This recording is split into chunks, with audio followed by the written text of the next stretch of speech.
Baghajatin BOC block দুর্গোৎসব কমিটির এই বছরের আমরা থিম করেছি প্রাণের পুজো।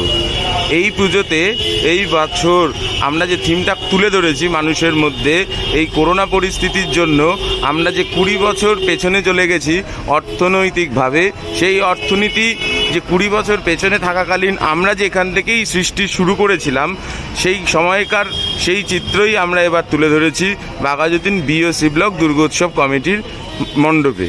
এটা আমাদের প্রবেশদ্বার, যেটা আপনারা দেখছেন।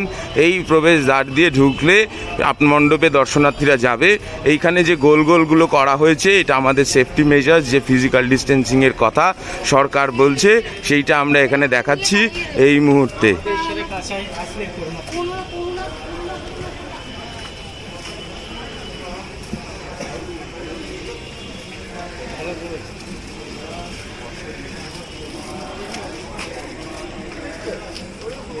এই জায়গাটাতে কোভিড সেফটি হিসাবে হ্যান্ড স্যানিটাইজ করা যাবে।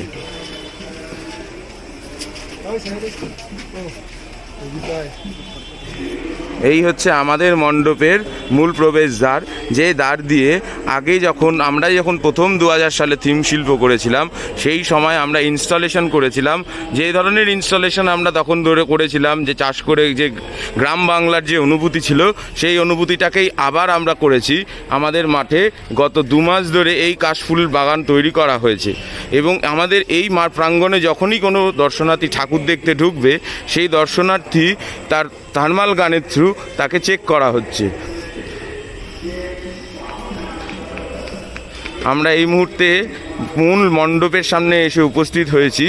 এই মণ্ডপে এই বছরে যে অনুষ্ঠানের আমরা আয়োজন করেছি, সেটা একমাত্র খালি গলায় এই বাউলরা এবং কবিরা কবিয়াল গান এবং তরজা গান গেয়ে শোনাবেন। এই যে ডান দিক এবং বাদিক আমাদের মণ্ডপে যে ডান দিক এবং বাদিক আপনারা দেখতে পাচ্ছেন, এইখানে বিভিন্ন রকমের দোকান বসছে। এই দোকান, এখান থেকে আপনি কোনো ডিরেক্ট সেলিং বা পারচেজিং হচ্ছে না, কিন্তু তাদেরকে আমরা এই জায়গাটা দিয়েছি তাদের এখান থেকে যাতে তারা নিজেদের শিল্পগুলোকে তুলে ধরতে পারে, এবং বাইরে তাদের স্টল দেওয়া হয়েছে যাতে তারা সেখান থেকে সেটা বিক্রি করতে পারে, এবং তাদের থাকা খাওয়ার দায়বদ্ধতাও বাঘাযতীন বিওসি ব্লক দুর্গোৎসব কমিটি নিয়েছে। এইবারে এই জায়গাটায় আমরা চলে এসেছি একদম কাছাকাছি মায়ের কাছে।